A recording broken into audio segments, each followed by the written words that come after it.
Welcome everyone to the NDC Partnership, second Youth Engagement Forum on the topic of inclusive finance. My name is Alida Towe and I'm the Regional Program Officer for Francophone Africa and the Middle East with the NDC Partnership Support Unit. I have the pleasure of moderating today's session for Africa, Middle East, and Europe.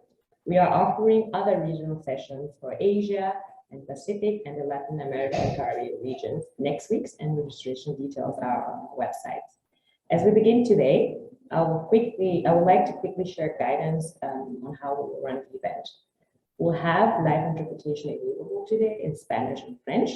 In your Zoom toolbar, please click the globe icon and select your preferred language.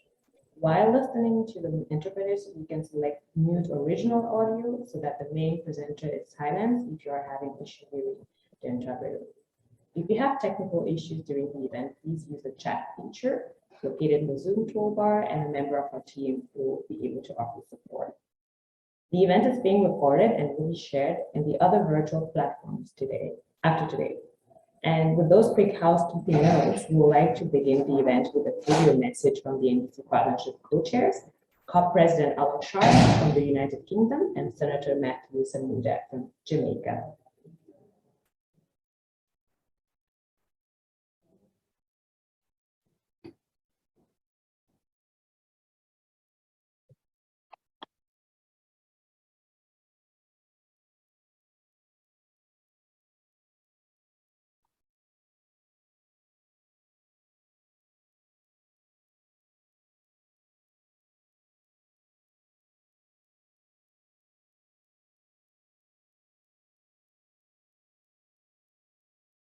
Ladies and gentlemen, as co-chair of the NDC Partnership, it's a pleasure to welcome you to the Youth Engagement Forum.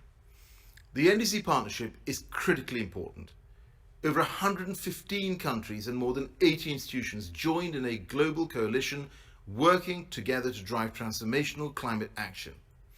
Just the type of climate action that we saw 8 months ago at COP26, where, under the UK stewardship, almost 200 countries agreed the historic Glasgow Climate Pact. That pact forged a path to a clean global future and kept alive the possibility of limiting the rise in average global temperature to 1.5 degrees above pre-industrial levels. Of course, much has changed in the months since. We meet against a backdrop of multiple global crises, much precipitated by the Putin regime's brutal, illegal and unprovoked invasion of Ukraine. And even as we deal with these immediate challenges, all the evidence makes clear that the chronic threat of climate change is getting worse. The need for action is becoming increasingly urgent. We must deliver on the commitments we made in Glasgow. Nationally determined contributions are central to this work. In particular, every country must respond to the call to revisit and strengthen their NDC as they committed to do in Glasgow. And they must do so not at some vague point in the future, but this year in 2022. And the major emitters, the G20 nations, must lead from the front, particularly those countries with little or no increase in ambition since Paris. These NDCs, along with the long-term strategies for how to deliver them, need to be submitted before the UNFCCC's synthesis report deadline of September the 23rd. The NDC Partnership allows countries to access the support they need to develop and implement these commitments. And I was proud to announce at last month's Commonwealth Heads of Government meeting in Rwanda that the UK is doubling its contribution to the Partnership Action Fund to £10 million. And I would encourage countries to use that resource. And I also want to emphasize the vital role that young people have to play in pushing countries to be more ambitious in their NDC and indeed across the climate action that they're taking. Young people were at the heart of so much of what we achieved at COP26. The collective call to action of hundreds of young delegates pushed parties forward. And through the NDC Partnership support, young people were directly engaged in NDC enhancement.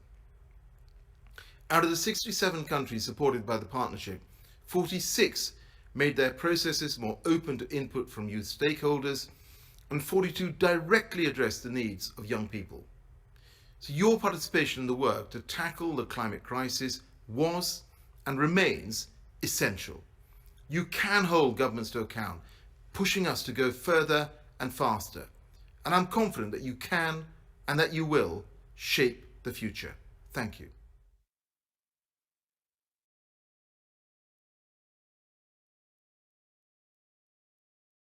Good morning. It's my pleasure to join you today digitally. The crisis we face with climate change is indeed the great challenge of our generation. Young people have been dealt a bad hand. The issue, the crisis, and the impact of climate change will unfortunately be with you for your lifetime. It is precisely why the NDC Partnership has convened this group of young people to ensure that as we tackle this issue, you are not just a part of the solution, but you are active in crafting the way forward. The NDC Partnership has been very successful in mobilizing countries through their leadership, global NGOs, and indeed financing partners to ensure that climate contributions are heading in the right direction. But there's much more to do. It is through the voices of young people in every generation that solutions have been found and global leaders have been forced to commit. There can be no doubt that we require mass mobilization of climate financing. Developing nations like Jamaica are indeed willing to do what we must by way of climate action. We're putting in place steps for mitigation. We're putting in place plans for adaptation. But there has to be a massive increase in the deployment of capital from more developed nations. And this is why we have invited you here today. Because though the NDC Partnership, the UNCDF, and other global partners are working around the clock, we need young people like yourselves to not just lend your voice, but to be a part of the planning. The scale of the problem we face demands a massive upscaling of climate ambition. But beyond that climate ambition, we must ensure that developing countries such as Jamaica take advantage of the newly launched NDC financing strategy. We had the opportunity to launch that strategy under the auspices of Prime Minister Andrew Holness here in Jamaica. But that strategy demands the action and participation and energy of young people. Jamaica, as is co-chair of the NDC Partnership, welcomes you today. And we encourage you to, after today, to lend your voices to this global challenge. And it is in that regard I thank you for joining us here.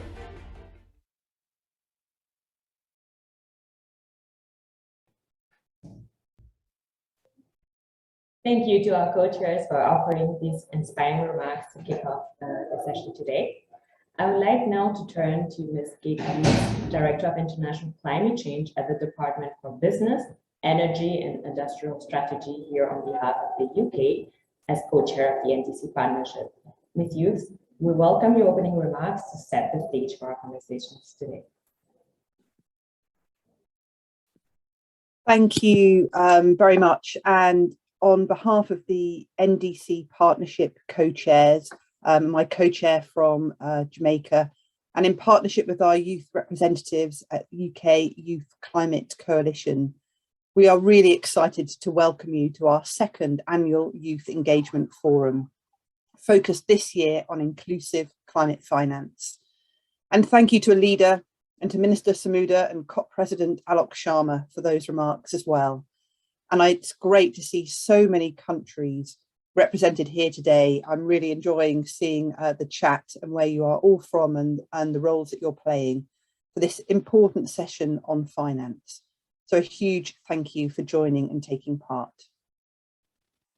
The NDC Partnership brings together more than 200 members, including 120 countries, developed and developing, and more than 80 institutions to create and deliver on ambitious climate action that helps achieve the Paris Agreement and the Sustainable Development Goals, as well as, of course, the Glasgow Climate Pact. Meeting the challenge of climate change means empowering and supporting all countries to develop on a low-emission, climate-resilient basis. This requires ambitious NDCs and investment on a vast scale to implement mitigation and adaptation actions. And of course, it's not just countries who need to be empowered and supported to tackle climate change and respond to its consequences.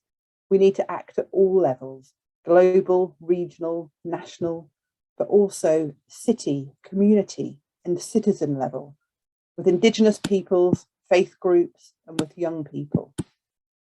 And we're here today, particularly and specifically, in recognition of the powerful role that young people play in driving climate action, in holding us to account and making sure we are delivering, channeling your experiences, drive, and innovative thinking into financing for NDC implementation in the critical years to come.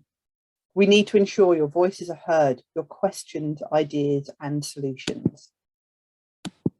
And the Glasgow Climate Pact recognised specifically in the cover decision this important role. It recognises the important role of Indigenous peoples, local communities, and civil society, including youth and children, in addressing and responding to climate change and highlighting the urgent need for multi-level and cooperative action. And later on, it specifically also urges parties and stakeholders to ensure meaningful youth participation and representation in multilateral, national, and local decision-making processes, including under the Paris Agreement.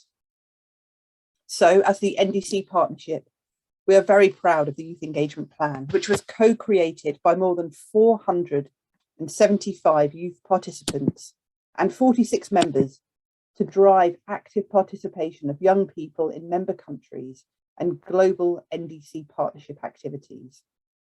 The Youth Engagement Plan embodies the core values of the NDC Partnership.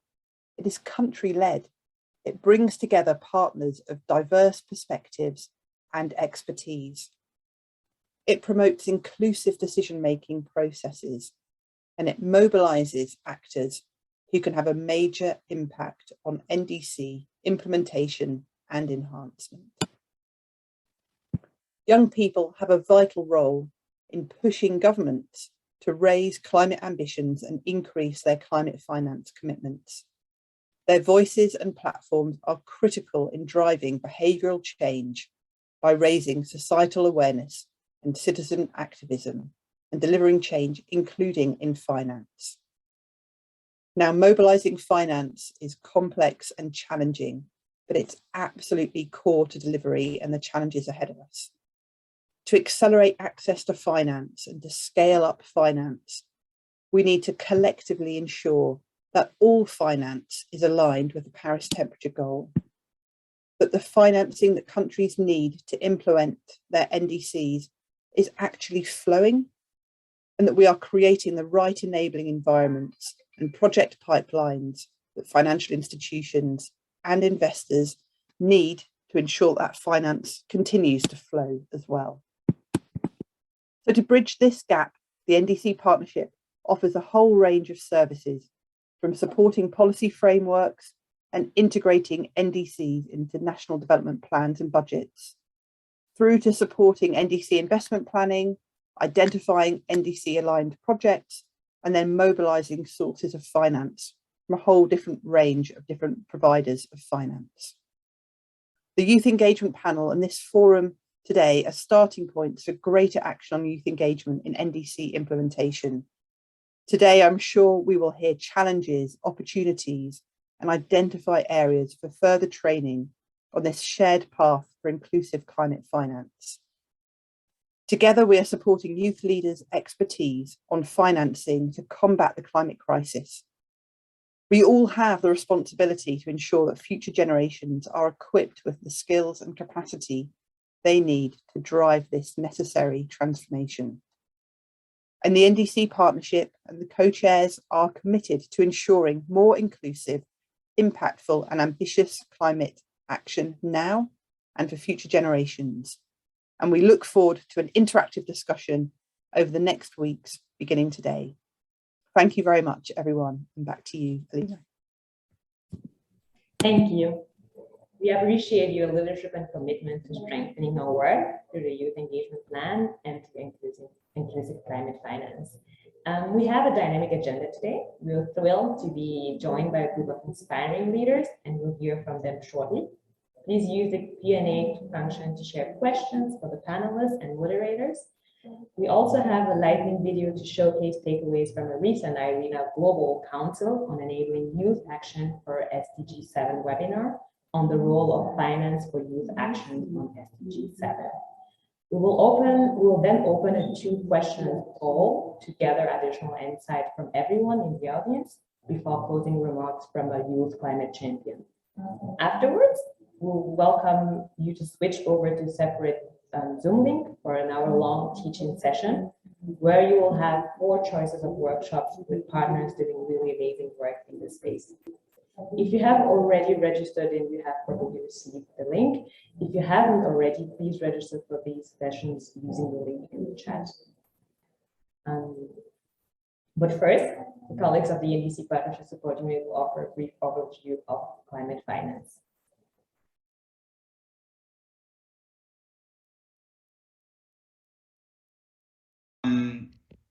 Welcome to this event. I am Jesus Alvarado, Climate Finance and Analysis Specialist with the NDC Partnership Support Unit, and I'm joined today by my colleague Guli Sabahi, who is our senior advisor on climate finance at the NDC Partnership Support Unit. So thank you all for joining. The climate crisis is one of the biggest challenges of our time, especially in most vulnerable countries and low-income countries. Without external support, many countries are often not able to afford the cost of actions addressing climate change.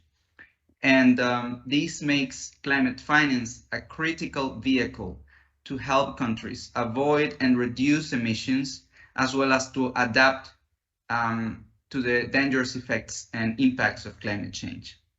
Today, we will do this Climate Finance 101 through an interview with Guli to explain what climate finance means, the status of climate finance globally, and the NDC Partnership work on climate finance. So, Guli, let me start with the first question. Can you tell us about what climate finance means? Thank you, Jesus. Climate finance refers mainly to investments and other financial resources directed towards, number 1, climate mitigation to avoid and reduce greenhouse gas emissions, and 2, climate adaptation to build resilience to climate change impacts. Most of the countries now have NDCs, national determined contributions, which are national strategies that include mitigation and adaptation targets of a country. Climate finance is used to help countries meet those NDC targets through financing NDC-aligned projects and actions to achieve the long-term objectives of the Paris Agreement. To understand climate finance, it may be useful to look at it through its 4 key dimensions formulated by the CPI in their reporting on climate finance, and they use the broadest definition of climate finance. Number 1, on sources. They include public sources like government budgets and institutions funded by governments, and private sources like private banks and companies.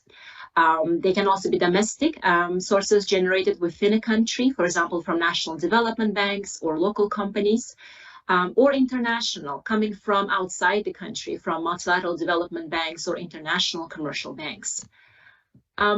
Instruments, the second dimension. There are many different instruments through which climate finance is channeled. Some of the key examples include grants that typically don't require repayment. They also include debt that requires repayment and doesn't usually tolerate the risk of non-repayment. Concessional debt refers typically to debt at rates below market rates, and non-concessional debt refers typically to debt at market rates.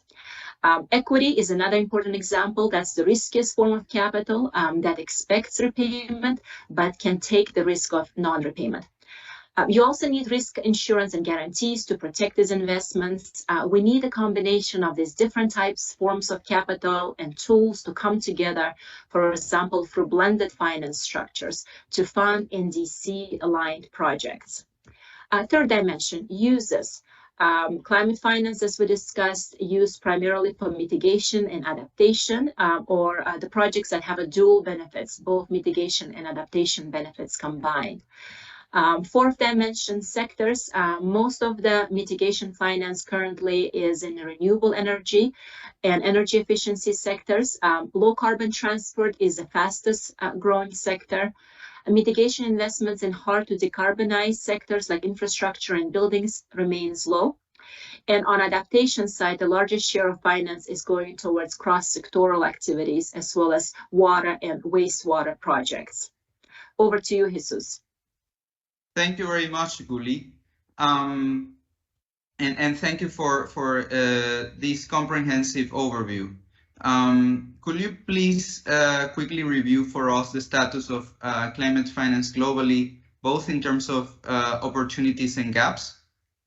Absolutely. And looking again through the CPI's latest report on climate finance flows for 2019-2020, you will see that total climate finance has increased over the last decade, reaching $632 billion US. But flows have slowed in the past few years, and this is a worrying trend. CPI reports that there is a need of increase of at least 590% in annual climate finance to get us on the track. About 51% of climate finance comes from public sources, mostly development finance institutions, DFIs, and other 49% from private sources, mostly private companies. Flows from all sources need to increase. We all know public finance alone cannot fund climate action. Private finance is instrumental, and scarce public finance sources need to be deployed effectively to increase and mobilize private finance, particularly from institutional investors and other providers of capital that have some of the largest pools of capital. In terms of instruments, the debt at market rates, our non-concessional debt, remains the largest source. There is a need to increase other forms of financing, such as grant financing, particularly for adaptation projects, as well as equity and loans at rates below market rates, or concessional debt financing. In terms of uses and sectors, most of the climate finance was used for mitigation. Although investments for adaptation have increased, they remain far below the scale required. This imbalance between adaptation and mitigation finance can in many cases be explained by the fact that mitigation projects, they generate revenues or create cost savings and are therefore more economically attractive to investors and lenders. Whereas adaptation projects, they have benefits for the society at large, but they may not have ability to generate immediate revenues for the investors and lenders. And that's what makes mitigation projects more bankable, more attractive to banks and other investors for loans and other financing. Over to you, Jesus. Great. So can you please tell us about the work of the NDC Partnership in supporting countries to access climate finance? Sure. The NDC Partnership, through its members, supports countries to implement their NDCs by establishing plans which translate NDC targets into specific projects and actions that require funding. Many members of the partnership include developed countries, multilateral development banks, and other development finance institutions. And their support is critical for developing and financing NDC-aligned projects and incentivizing private investments in those projects. In our work, we try to help bridge the finance gap, focusing on issues on the demand side, on the government side that demand and need financing, as well as the supply side on the sources of financing. We have recently launched our finance strategy, and this slide shows some of our key offerings for developing countries. It's important to note that each of us plays a key role in bridging the finance gap, and it all starts from having a solid understanding of climate finance issues. So we appreciate you joining us today. Hope this was useful. Thank you very much, Guli, and thank you for the audience. And we look forward to staying connected and continue with the rest of the event. Thank you. Bye-bye. Thank you.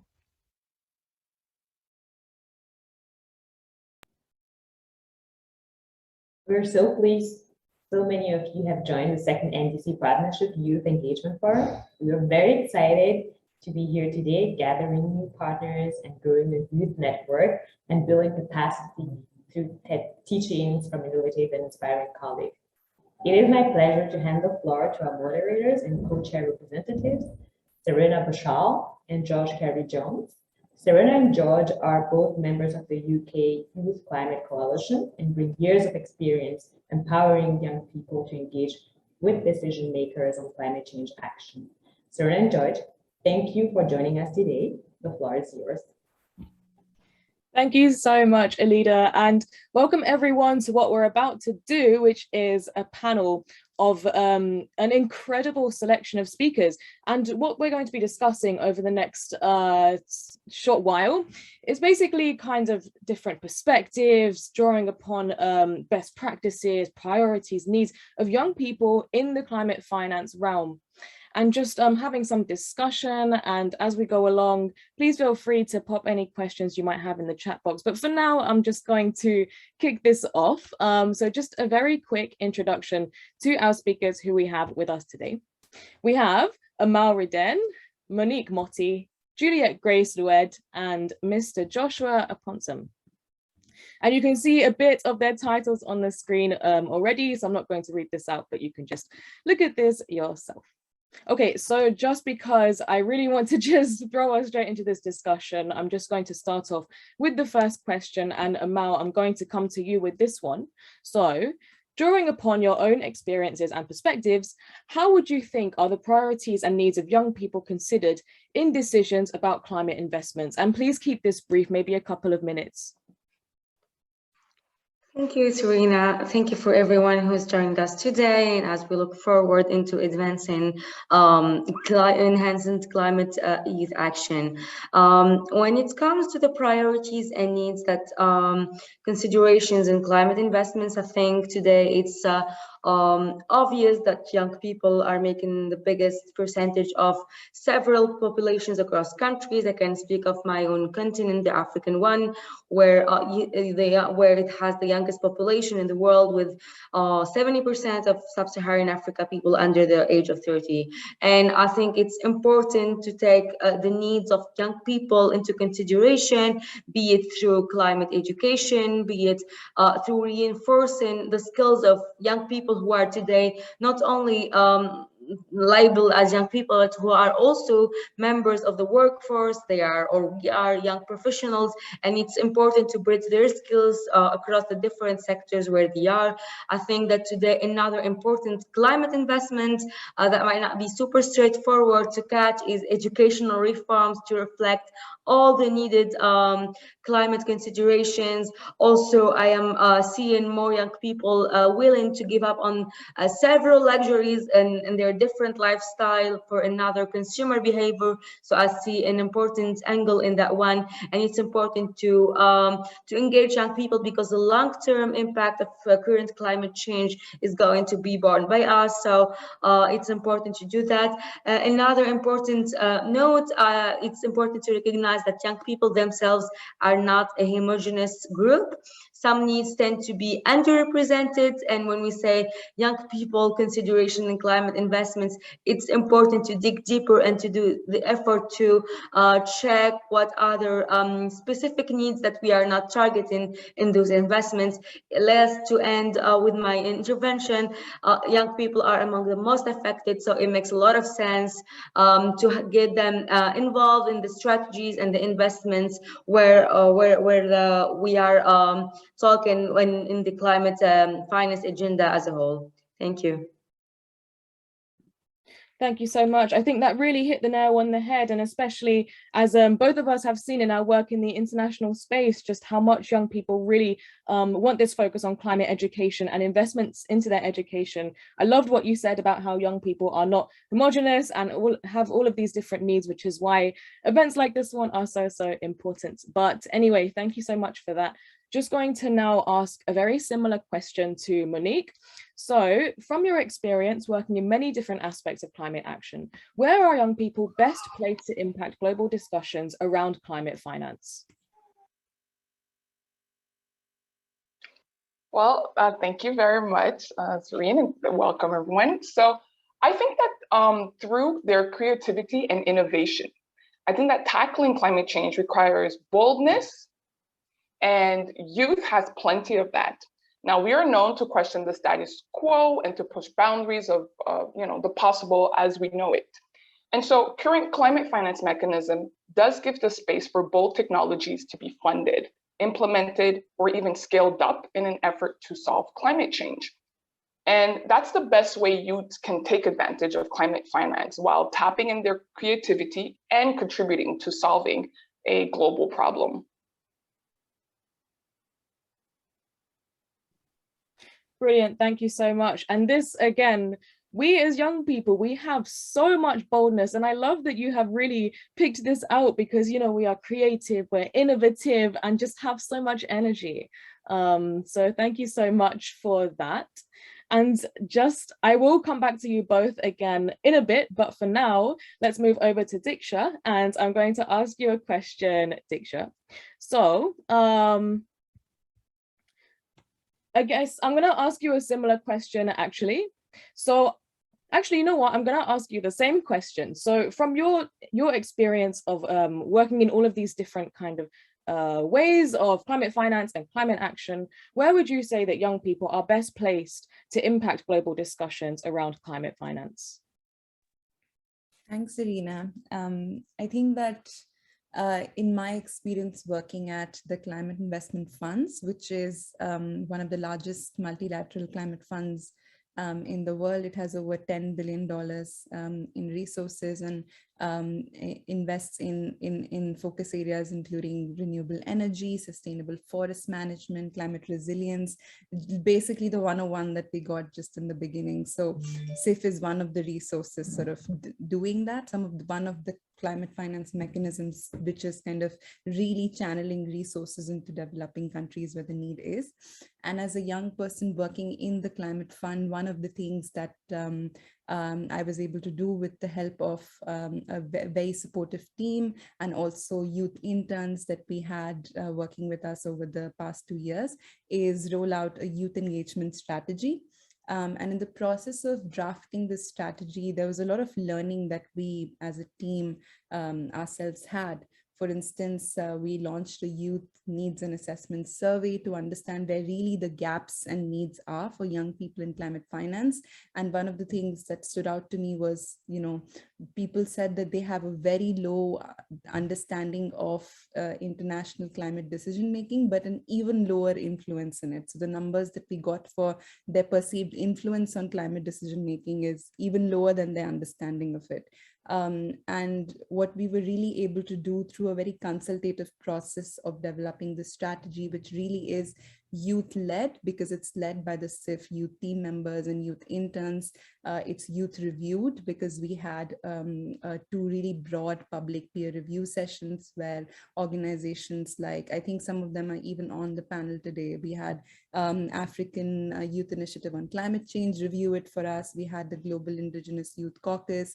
And as someone just mentioned that, it's intersectional. So we really tried to make the strategy sort of one that isn't, making youth a very homogeneous group, but rather identifies that there are young people from the global south. There are young people with intersectional identities that need to be even more prioritized in a strategy like this.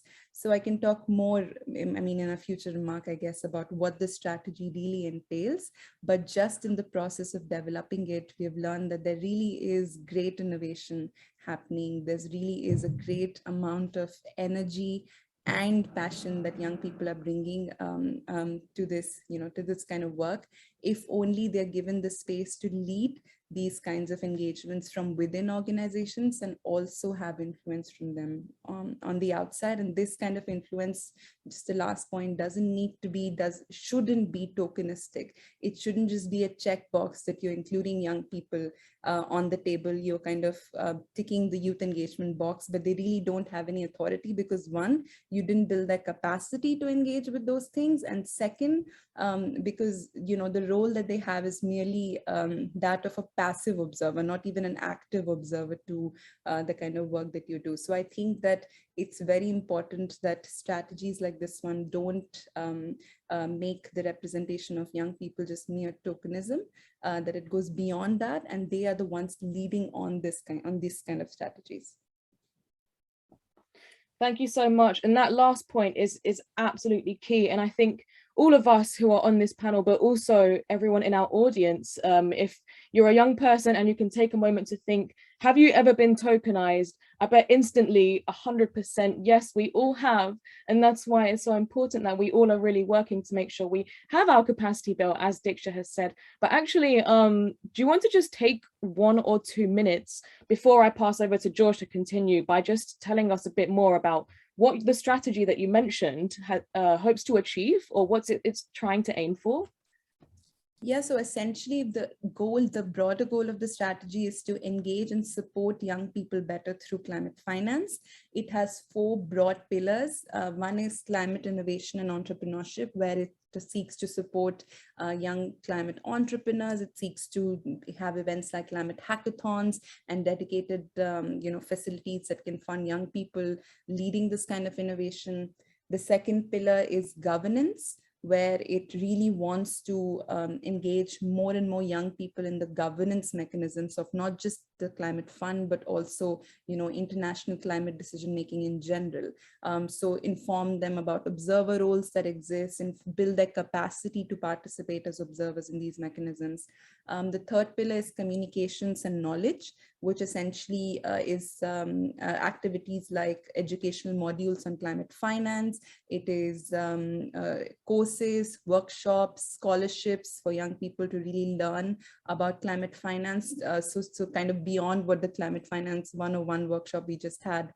And the fourth one is networking and cross-collaboration, which basically is to support the spaces young people are creating themselves, like forums, youth forums. All the big conferences have youth forums that precede them. Youth summits keep happening. So it's like, how do you sort of support these kind of forums and cross-collaboration between young people from the global north, global south, but also from within countries at the local level. So they have those resources and the knowledge to be able to network and do that kind of work that they're doing, but amplified. So this is just a brief overview of what the strategy is and what the CIF, which is the Climate Investment Funds, as a climate fund, is well placed to do to support young people.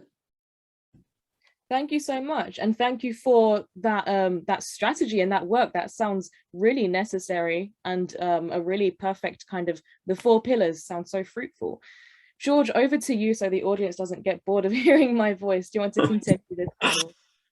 We could never get bored of you, Serena. Thank you very much. So I'm going to continue on that theme about upskilling youth. And so I'm going to ask a question now to Juliet Grace in Uganda. So Juliet Grace, from your experience working with youth coalitions in Uganda and also the Global Youth Climate Action Fund, what resources or skills do you think could be provided to help youth better understand and access climate finance?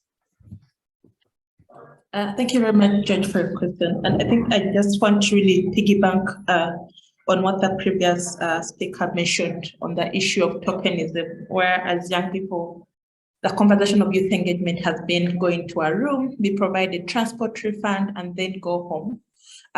This, from my experience, has drastically changed. And when we're talking about the NDCs, I remember last year while we were reviewing our NDCs as a country, our government was super intentional in making sure that young people from youth-led organizations are part of the review process to ensure that their voices are captured. How do we want to implement these NDCs? What do we want to see happen? What are the new strategic things that we want, and creative ways through which we think our NDCs can really reflect the work that we are doing on ground, but at the same time also as kind of identifying the opportunities that exist within the NDCs. And for me, that was really a worthwhile experience, having to work with my government, but then also UNDP, who plays a really pivotal role in supporting the work of the young people. But just to draw back to your question, what resources or skills can be provided to help us as young people really better understand climate finance, networking opportunities. And this, for me, this webinar is one of those really that can really help us better understand what climate finance is, but then also there is need to provide financial literacy resources because these help us understand, again, as young people, what are the different funding mechanisms that are available, what are the technical and logistics really embedded within those, because many times it's easy for us to shoot at Jeff where we are saying, oh, you're saying the climate finance is there, but then the requirements for us to access this money do not really favor us as young youth-led organizations, because again, the requests and asks, we do not meet some of those things. So really understanding what are these funding mechanisms available, what are the technical languages that we need to respond to, and how we fit into the funding that's available. But then also there is need for support, issues of computers, access to the internet. We struggle a lot, especially young people from the global south. We struggle a lot with issues of access to the internet. Many of my colleagues are not privileged to meetings like this because the areas of the communities where they come from, they can't access the internet. But then also even the language that's being used in climate finance, we've not yet really been able to translate it into the local languages, because again, when you look at the innovations that are happening, they're happening at the local grassroots levels where people are speaking different languages. So if we are able to translate some of the resources that are available to be able to benefit all that involved, I feel like this will really take us a step higher into what we want to see and what we want to achieve. Wonderful. Thank you so much, Juliet Grace. I think there's so many important points in there, but the point you make about practicalities, internet, transport, and being able to fund, within climate finance, we often think about the big projects, but it's also just making sure that everyone has access to even be at the decision-making opportunities like the Youth Engagement Fora. We know it can be very difficult to fund travel and visa applications and everything for that. So I think we should never forget, as you say, about these kind of practicalities behind the scene as well. So I'm now going to pass over to Richard Marty, who I think we unfortunately didn't introduce at the start. So Richard has a role at the climate lead for the Green Africa Youth Organization. So Richard, could you tell us a bit about some of GAIO's priorities for youth involvement in climate finance or NDC implementation? Yeah, thank you very much. And at the Green Africa Youth Organization, our main priority is to facilitate the inclusion of young people's views in climate-related decision-making processes in the country. We recognize that there's potential for climate investment decisions and also finance allocation to better engage young people and benefit these young people. And therefore at GAIO, what we are doing is implementing youth climate councils in the various countries. And then these youth climate councils are making efforts to address these challenges through capacity building and also by ensuring that the priorities of young people are considered in decisions about climate investments, about climate infrastructure in the context of the implementation of the nationally determined contributions at the country level. Thank you. Great, thank you very much, Richard. I've loved having a look at the chat here, which has some incredible examples of people all over Africa who are working on various projects in different countries to engage youth. So I think the climate councils that you speak of will definitely have a great access to the enthusiasm that we're seeing through this event today. So I'll pass back to Serena now. I think we have another opportunity for another question. Thank you so much, George. And Richard, if I didn't introduce you in the beginning, I'm so sorry and that was a complete accident. But thank you for being here. Anyway, so Amal and Monique, I told you I'd come back to you. Don't worry, I haven't forgotten about you. Amal, just a follow-up question for you, a second one. So are there any examples that stand out of young people developing and financing bankable projects for climate action?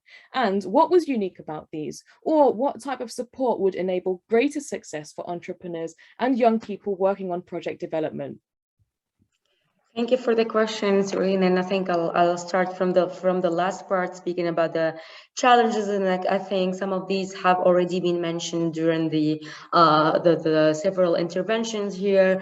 It's important to agree or to make sure to remind ourselves that there is an overall agreement that today innovation and technology are vital for reaching the 1.5 degrees Celsius goal. And if we are speaking about more returns, we're speaking about more risks and hence more financing. It's important that it should be provided into more on a more grant-based solutions, so not to burden people who are willing to take the risk and to provide an extra innovative step forward to find a bankable, concrete solution. And it's important also to provide the right framework. I know that the CEF Youth Engagement Strategy mentioned interesting 4 pillars, and I think they provide or they put the basis into laying the ground for a successful project in terms of the governance, knowledge, entrepreneurship, and networking. I think investments in all of these pillars is really crucial.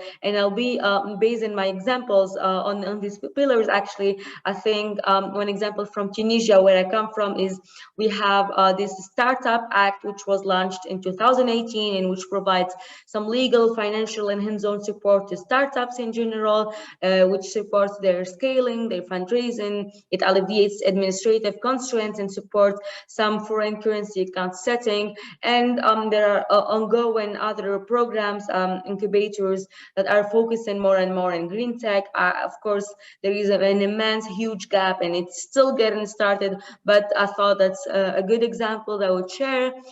Some existing startups from my country also, to mention them briefly, there is Cumulus, which is now creating drinking water from air, WaterSec, which is providing some metering solution to monitor water consumption, WhatNow, which is also an Internet of Things, IoT, energy management solution that measures real-time consumption, etc. And I think all of these have been supported by the existing startup framework. Another example, which is less of a startup related, but which might relate to some governance, communications, knowledge, and networking aspects. Here, I'm again referring to the youth engagement strategy of CEF, is my team of the Tunisian Young Climate Change Negotiators, which is an initiative that has been launched by our Ministry of Environment and GIZ, and the idea is to train young people, and we are today party delegates.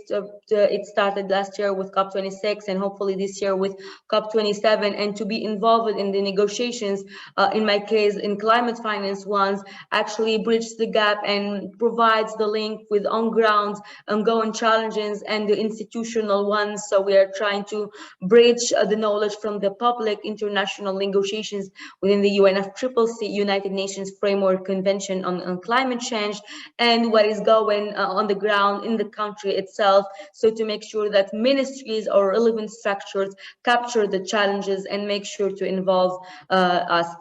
To end my note, I think today it's still an immense challenge to make the youth element more obvious or more vital in the climate finance conversation. We are talking climate finance definition, we are talking gap between mitigation and adaptation, but it's not really super clear and super straightforward for the different stakeholders within the conversation. Where do the youth elements fit and how we can make that more reinforced?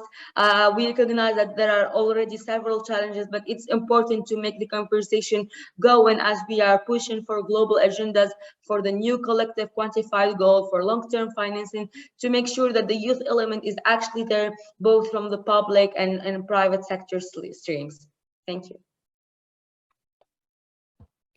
Thank you so much, Amal, and thank you for highlighting the importance of having these baseline frameworks and referring to the work of Diksha with the SIF and all of these different pillars, because this can really provide such a strong foundation to then the work that comes out of this.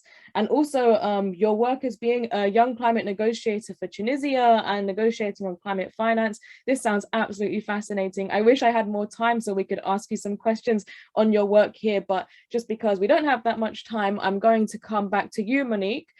So your second question, we've received many questions from participants on how to increase equitable access to finance. Can you please share some solutions or steps partners can take to close this gap? Absolutely. Thank you for the question. It's a very, very interesting question. So I would say one of the things that can be done is to build capacity. And we see that the NDC Partnership does that at national level, and making sure that there is an inclusion of youth within that capacity building will definitely help bridge that gap. Another aspect that should really be enforced would be to ensure that rules, that the regulations, the policies, and the laws around accessing sustainable finance are not discriminatory, meaning that if it's a grant that is requesting for proposals from youth, then it doesn't require a 3-year audit, registered for the past 5 years, and transparent financing for the past, I don't know, 7 years, for example, which we've seen in some other grants. And so it's incompatible with the fact that, you know, probably a few years down the line, that youth person that was leading the work might have been a minor himself and not have access to all of these frameworks. Another thing would be also to tailor financing products. And what I mean by that, and I'll give a very concrete example since we don't have a lot of time, would be microfinance institutions, for example. They are meant to go towards the incomes or those who don't have traditional access to financing. And so it's a great way for microfinance institutions to provide solutions that are climate relevant. And so, for example, we can give an example of solar panel systems that could be funneled through microfinancing institutions that would give a greater access to climate finance through the product, through the energy product. Same thing for biogas digesters, for example. And not only do they provide access to energy, they make it in a renewable way, but they also provide an opportunity to make money for, you know, and for that investment to be profitable through a business model. And so I think that there are different ways that we can close that gap, but it will require a systemic inclusion of youth and considering those changes for it to really be sustainable and for it to be functional. Thank you so much. That was a really, really interesting answer, actually. And yeah, of course, all of this about building capacity, because then onto your last point about how you were saying that, for example, a biogas, it gives us energy, but also it can give a young person an opportunity to come in and generate their own income and all of this. But of course, this can't actually happen unless the young people has their capacity built. And as you were talking about young people being able to have this actual access in the first place, you know, it's kind of like you need the one step to do the next step to do the next step, and that's why each step is so equally key, and one thing can't be missed out, and it needs to have quite a holistic approach to it. But anyway, thank you so much for that. Fascinating. And Diksha, just over to you one more time for your second question. So, how are the priorities and needs of young people currently considered in decisions about investments and infrastructure, and what needs to change? Yeah, thanks, Serena. I think that it's actually better if I build off of what Monique said, because it's really important, because we are currently all like in the groove of discussing solutions. And of course, needs will always be there, but it's really important that we here in this panel also, think about the solutions. And some of the ones that the panelists mentioned are great. And this is exactly what our goal is, even with the youth engagement strategy, which, the short form is YES. So we always say that SIF says yes to youth. In the team, it's like a ongoing line that we say all the time. But for instance, what we are trying to do is replicate, actually create a lot of good practices in youth engagement using some of the examples that were already given, and then kind of pilot them with project team leaders so that they can scale it up in their programs as well. So for instance, like earlier this year, we supported a youth adapt climate entrepreneurship competition, which was basically supported in collaboration with the Global Center on Adaptation and the African Development Bank, wherein we got a lot of entries from African youth entrepreneurs and who were leading on, who had businesses, young businesses, startups focused on adaptation. And the winning entries, I think we had about 10 to 12 winning entries. Each of them received $100,000, but also a 12-month incubator accelerator program, which they could be a part of and get the capacity to really scale up their businesses. Another example is we also supported as a funding partner the global platform for disaster risk reduction, which actually Gaio, which Richard is representing here, was also a partner for. So I remember Gaio from there as well. But there were a lot of other partners funding it as well, like UNICEF. And it was a really, really, grand forum that happened, which really mainstreamed the voices of young people in disaster risk reduction.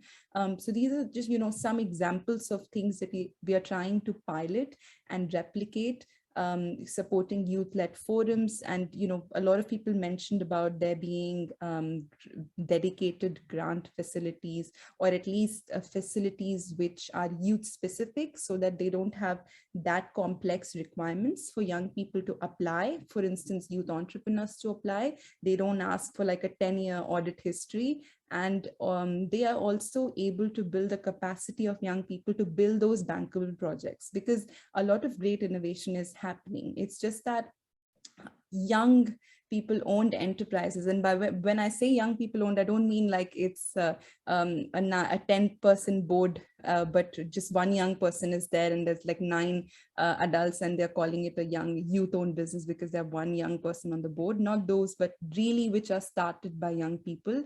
They are perceived as risky by mainstream investors. So really the idea is to develop this existing history and database of youth-led businesses, youth-led initiatives, forums, organizations, think tanks, which are doing good work, help them with the capacity, take the first step to invest in them through the strategy, and then get our other partners. We work with a lot of governments. We work with multilateral development banks like the World Bank, AFDB, ADB, IDB. And all of these are also very good opportune partners to be investing in youth-led innovation. So just to say that it's really important that strategies such as this one also take that first step and, kind of pioneer investing and funding and supporting with capacity youth-led innovation, so that other players, other traditional or like more risk-averse players can also join the lead. Thank you so much. That was a brilliant answer. And that the key there that you just said at the end is the supporting, because of course, if you provide the money, then the young people can do something with this money. But then if, like you were saying, there was this 12-month incubator program after the winners won the money in one of your programs, and this is really, really supporting them to make sure that money is effective and really going to good use and all of this. So thank you to your work with the SIF and for making this happen. But anyway, George, over to you if you want to lead on the final questions. Yes, thank you, Serena. So I'm going to go back to Juliet Grace again. We've heard quite a lot now about what organizations can do. Things like creating grant facilities or microfinance, or reconsidering the definition of terms like bankability. But what do you think youth themselves can do to prove that they're not a risky investment, as some finance providers might term them? It's quite an interesting question, and it reminds me of COP26, where the president of the African Development Bank, they're presenting 10 winners, 10 young organizations that they had funded that year. And he was like, but how do we continue to work with young people? Because like it's the previous speaker has mentioned, we are looked at as a risk simply because we do not have the equity, or we don't even have anything that we can put up front and say, oh, this is my house, or this is my car. If I fail to pay back this loan to the bank, then you can take that if I fail to really meet the terms of reference of whatever the money received is for. But even then, with some of the grants that we've received as young people in different spaces, there's been a trend where we are all about applying for grants over and over and over again. So we become comfortable in that specific corner of every time I need money for my project, I'll go apply for a grant, because then I do not have to pay that money back. So I have to keep on looking for that next big grant. And we've learned how to write really amazing grant proposals and project concept notes. But at the end of the day, that's not sustainable. And most of the partners or people who are willing to invest in us are looking at institutions or youth-led organizations whose work is sustainable. So if I gave you money in the first year, are you able to grow that money again? And that again goes back to the capacity building that we need. If I'm to receive money today, for example, from the NDC Partnership team, am I going to receive the support from that team that allows me to make sure that I use this money right for which I've submitted my project for? Are they going to give me a mentor from that team who is very averse with issues of finance that will guide me through that process of how do you report on the monies that you've received? How do you also account for it? But then also the other issue of youth-led organizations or young people are working in silos all goes back to the issue that there's no collaboration really between us as the young people, but then also even our government. So we should be, as young people, also we should look at ourselves and say, are we open to working with our governments, and not always saying my government should give me this, my government should be doing this. What are you offering your government, and in return, what is your ask? Even your asks really feasible? Are they realistic at the same time? So if we're able to have really realistic asks and tangible things that we are willing to do, but then also partner with our government. So the different institutions, the government and the ministry leaders, I feel like that will really bridge this gap. At the same time, we should be still open to public-private partnerships, because the private sector really has a lot of money that is untapped, because we think if you're in the civil society space, you should be working in that space alone, going back to the silos bit. But there's a lot of money within the private sector. Are we able to initiate partnerships with the people in this space? But then again, going back to the issue, again, I think the previous speaker hinted on it. How do we decentralize the funding processes? Because then these really inform that decision-making processes, which for now, as we speak, are limited to a few institutions. So there is really need to decentralize these funding processes, because they will definitely make sure that the funding institutions that we work with get to grow, but then there is accountability, and we are able to really monitor and keep each other in check. We are able to say, oh, but your institution said they were working on this. Where is that money going? Oh, you also received this kind of funding. Did it actually get to do that work it's supposed to do? I feel like this will really, really help us to pivot into the climate finance angle that we want to see. But then also we will be able to contribute to this climate finance that we keep seeking. Thank you very much. Over to you, George. Thank you so much, Julia Grace. I think it's, again, very, very, very many good points made there. I think the point you said about mentorship is something that's very important in terms of accountability going both ways. So I think if finance organizations expect youth to be accountable once funding has been provided, then that organization must also be accountable to youth and allowing us to make the most of the opportunities that are made available. So I'm going to pass then to Richard for a question about, we've had a few questions in the chat and in the Q&A function, which I encourage people to use if they haven't already, asking about climate justice, and also the idea of making sure that all young people are able to engage in processes around accessing finance and influencing climate finance internationally, not just the youth that may be considered elite within their country. So Richard, could you talk a little bit about how you have found the process of ensuring that youth that may be traditionally left out of these processes have been brought more into the discussion?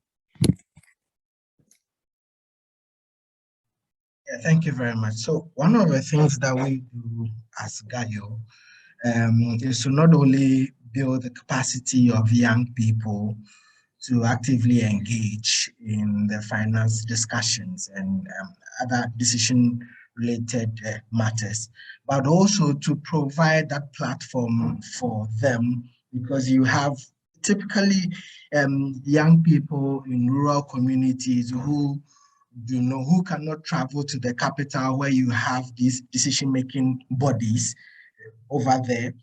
They don't know who to run to or who to fall on.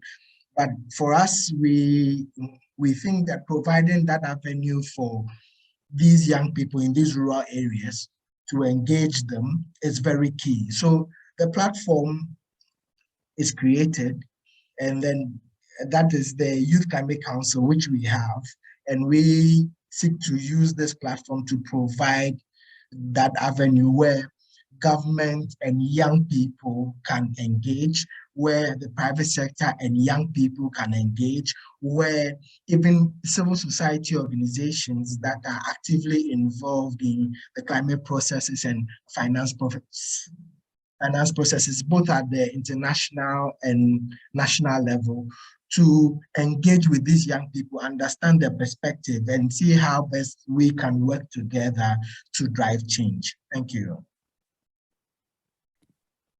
Great. Thank you very much, Richard. I believe we still have 6 more minutes for Q&A, so please do keep the questions coming. I'm seeing some great ones on here. Serena, do interrupt me if you have a burning question that you want to ask. Otherwise, I see a question from an anonymous attendee in the chat asking Diksha or anyone else if they could provide some examples of specific resources where youth could go to look for grant facilities or programs or other initiatives. So anyone who has specific resources, please mention those.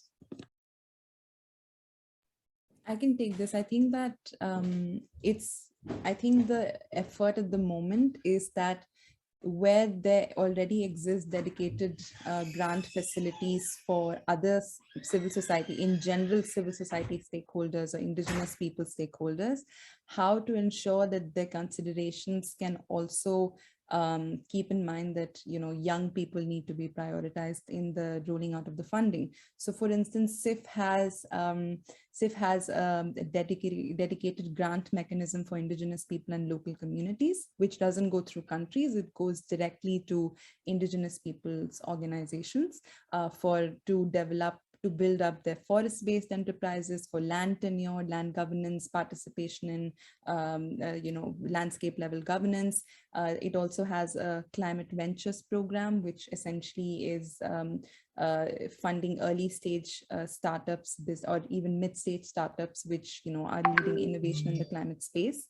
And the idea really is that what we are trying currently to do is to ensure that these existing facilities can fund, you know, young people as a priority, because the transaction costs for creating a youth specific and also just the number of players you need to agree to create a youth specific mechanism, it's really important, but it's a bit high at the moment. So what we are trying to do is integrate youth considerations into these existing facilities, which are working really well, and highlight the benefits of doing that. Like, see, when you funded youth-led enterprises, you got these results.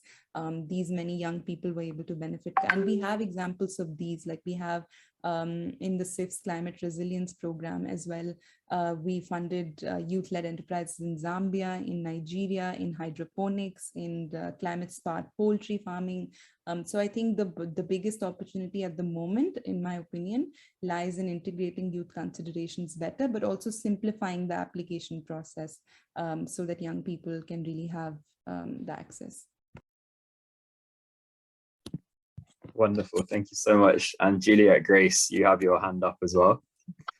Yeah, I think I'll attempt to answer that question also in the simplest way I can. I earlier mentioned about collaboration. I think sometimes when you look at climate finance, we are always looking at, oh, which institution should I go to? Who has put out a call for proposals or for grants so that I can write a concept and then submit it. And then we forget that millions of us also out there are actually also aiming for that particular call. I think for me, really my advice or the approach that we've taken here is reach out to organizations, even UN agencies or even international organizations, embassies usually have money that they are willing to actually give out and spend, but it's just a matter of you understanding what are their priorities in this financial year? What exactly are they working on? And what does the work that I do really fit into the work that they are doing?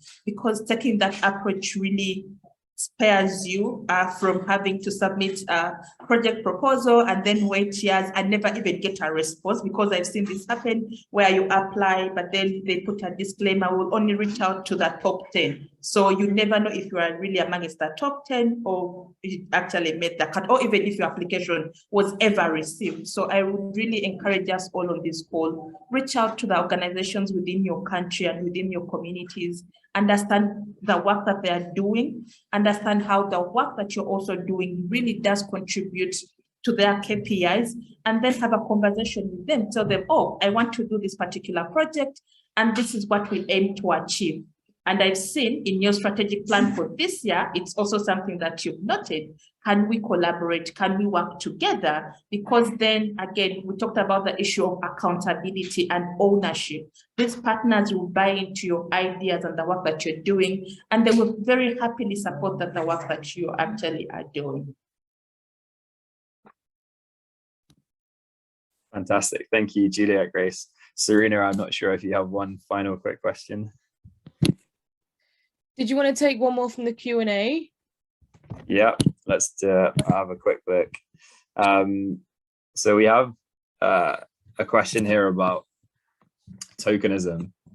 And I know someone mentioned before the idea of there being many youth fora often before the major conferences rather than as part of the major conferences.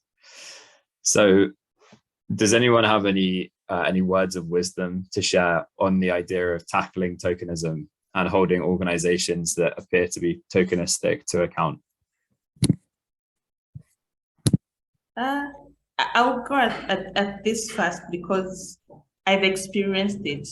When you look at us as young people, many of us have gone through school and we do not have jobs. So that means that you're unemployed and you're passionate about environment issues. So you end up in that space and you're serving because you're passionate about the subject and you want to contribute. What that means is you're the kind of person who wants every time if there is a meeting, you want to go because there is transport refund. And organizations are taking advantage of this because they are capitalizing on the fact that, oh, you're unemployed, so you need this more monies that we are giving you as transport refund. I think it's a matter of us calling it out, even when it's a volunteering opportunity. Institutions should learn to pay young people for the work that they're delivering, because they're telling you, oh, you're volunteering. So that's really pretty free labor. So you're taking advantage of the fact that I don't have a job now. So you're making me do work that you would have paid someone to do in the ideal sense. So we should call out such organizations really who are taking advantage of the unemployment gaps within our countries and within our communities and hold them to account. Again, it goes back to how are we holding each other accountable when it comes to this particular space that we are all in, which is the environment and climate space. We need to hold each other account, but then also call other individuals out that are taking advantage of the fact that we are unemployed. I don't know if I answered that question. Absolutely, it's a very good point. I think we all do a lot of volunteer labor that older people may well be paid for, but so we will continue committing to call that out. I think we've unfortunately come to the end of the time for the Q&A section. There is one question in the chat from Matthias, who's asked if the NDC partnership can do a compendium of youth-focused climate finance funds to share. And I know that the NDC partnership is planning on sending out a document after this event with some outcomes. So we can consider if it's possible to add that into there. So keep your eye out. Serena, do you have any final points to note before we wrap up? I know I have a couple, if not. I guess, do I still have time to give that very quick 1 minute summary? Key points that's been discussed. Okay, I've been trying to note down, I think starting off with, and pretty much all of our panelists touched upon this, about the importance of climate education, climate finance. I can see very recently in the chat, David, you said, before young people claim they have no access to climate finance, what is their level of climate finance readiness? And this is where this comes in, that are the young people actually understanding how they can then use this climate finance once they access it? But also this idea that young people are not homogenous. Each one has very, very different needs. Also this idea that young people are very creative, innovative, bold, and will always question the status quo. Also this idea that to access climate finance, it's really important to have all of these different strategies and governance as well. And Amal was talking about this, but also Diksha gave a really nice example of how the CIF, the climate investment funds, have done this, because they made a youth engagement strategy, and this has these 4 different pillars, which all of you heard already.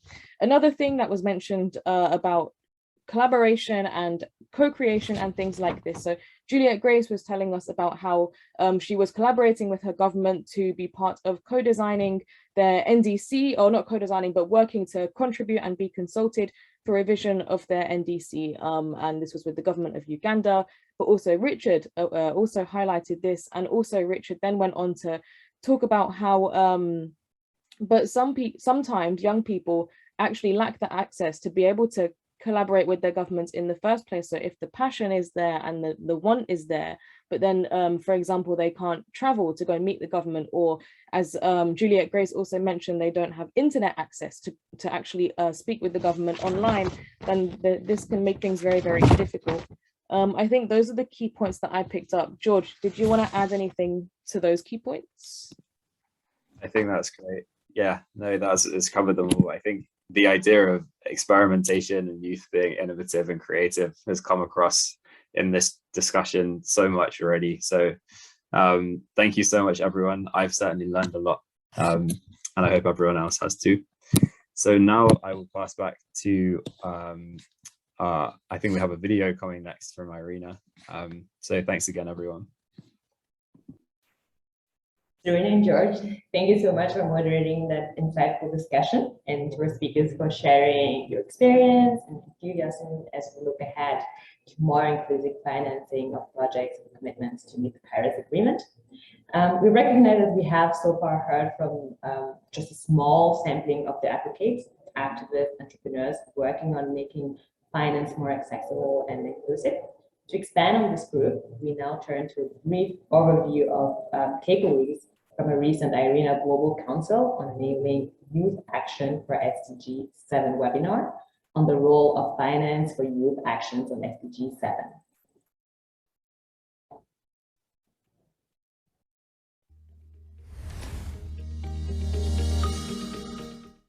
The IRENA Global Council on Enabling Youth Action for SDG 7 held a webinar to demystify private and public climate finance.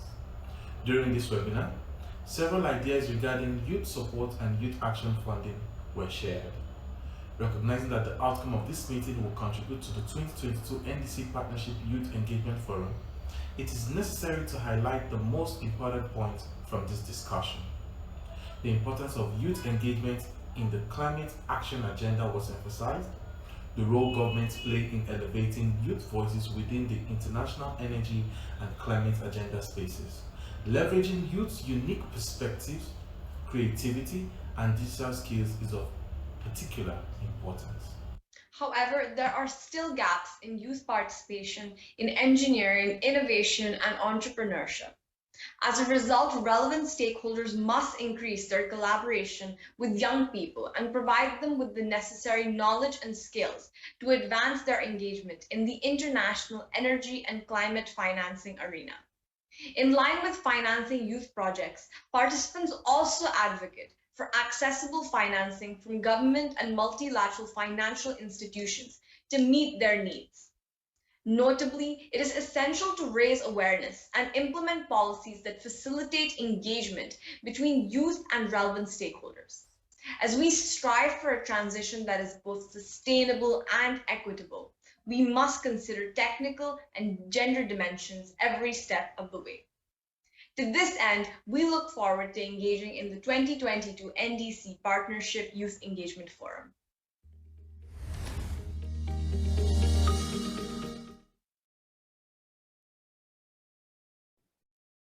This workshop brought together to discuss youth-led innovation. Just a moment, sorry. I have a technical issue here. Yes, so we're saying that this workshop brought together to discuss youth-led innovation, the financing gap in the sustainable energy sector, and how to unlock private climate finance for youth. We hope to inspire many more discussion and workshops like this one in the coming year. Now, it's my pleasure to introduce Ruforo Matsika, environmental and climate change scientist based in Zimbabwe. Ruforo is also regional coordinator for the African Youth Initiative on Climate Change. We are grateful for Ruforo's time to offer closing remarks on today's discussion.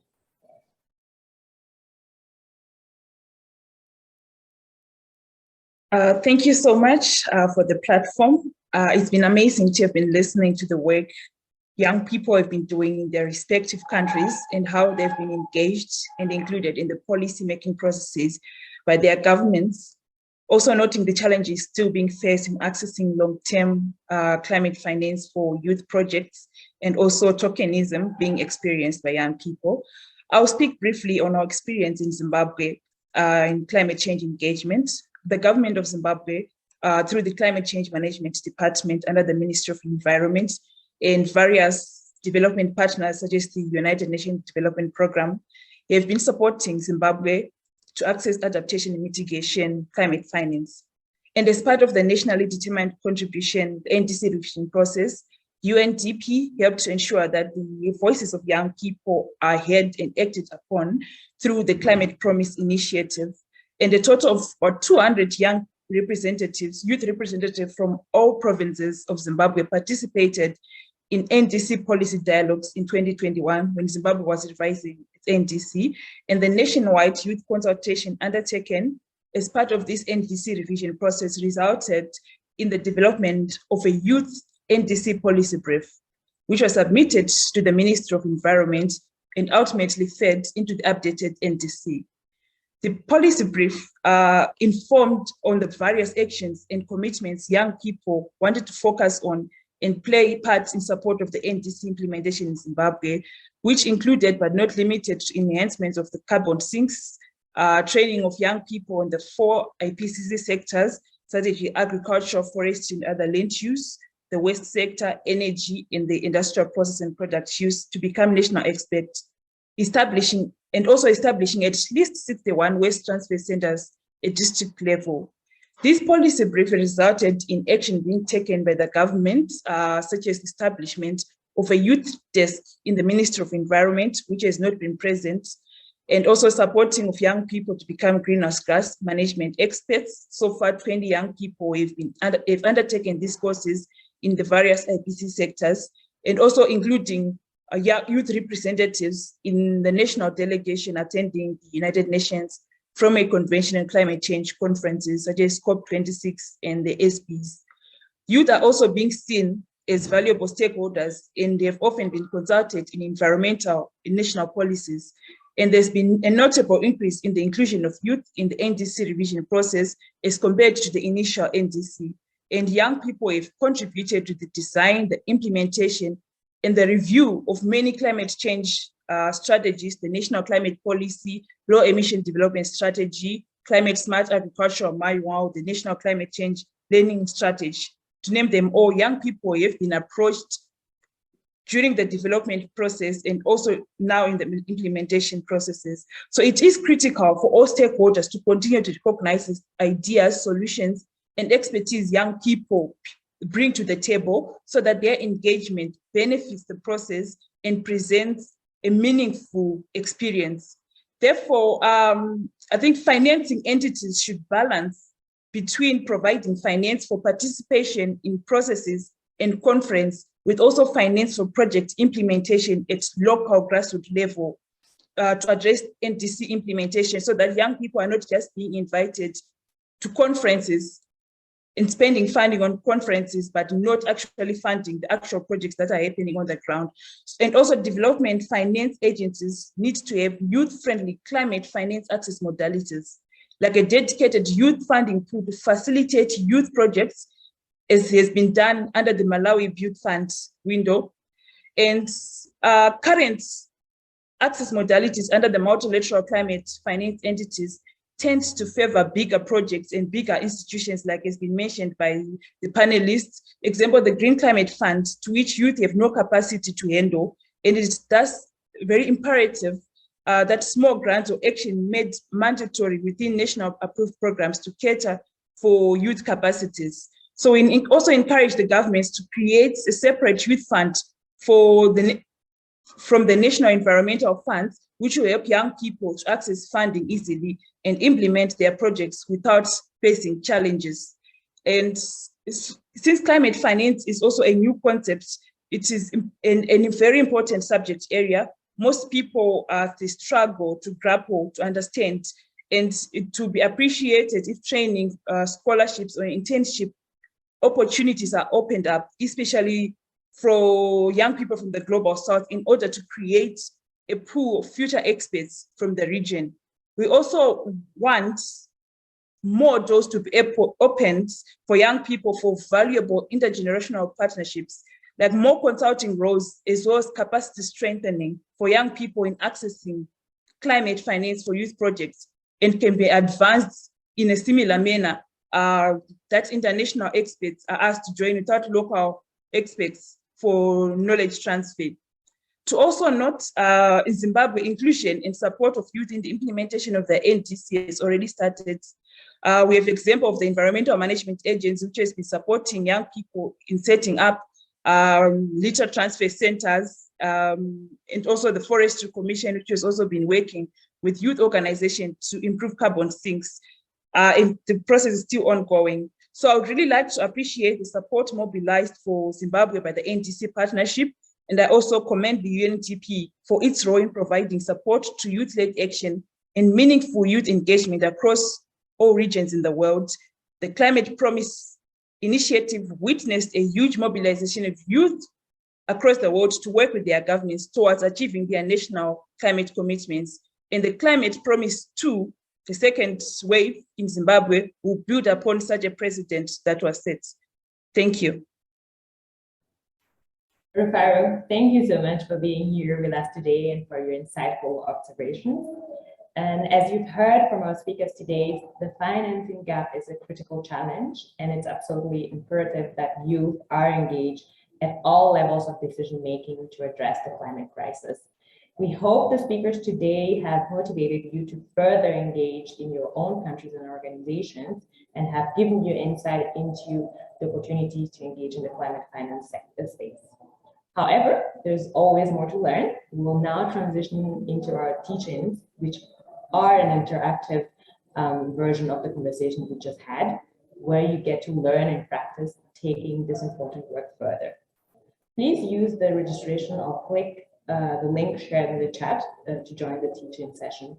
Once there, you have 4 options of workshops to join. If you have any questions, concerns, or technical difficulties, please share a message in the chat and a member of the team will assist you. You can also email us at events@ndcpartnership.org. We're delighted to offer the following teaching sessions. First, a session with the BMZ Youth Advisory Council on learning more about the experience of members working with BMZ and discuss opportunities for meaningful youth participation. The second one is with UNICEF on exploring how NDC analysis of youth sensitivity supports youth advocates to engage in climate policy. The next is with UNITAR's climate classroom, to learn more about the knowledge and skills needed to shift towards greener and more sustainable societies. And finally, we have a teaching session with Youngo to dive into engagement with the UNFCCC climate finance work programs. These teachings will conclude our session today, but we invite you to stay in touch and continue this conversation with us on our social media and in the remaining 2 sessions of the forum. Thank you all so much for your enthusiasm, your work, and for sharing your time and capacities as powerful agents of change. Thank you to our speakers, moderators, and partners. Lastly, I would like to thank our co-chairs for their recognition and valuing of youth as key actors in advancing climate action. It's been a real pleasure having all of you here today, and wish you the best in the teaching sessions.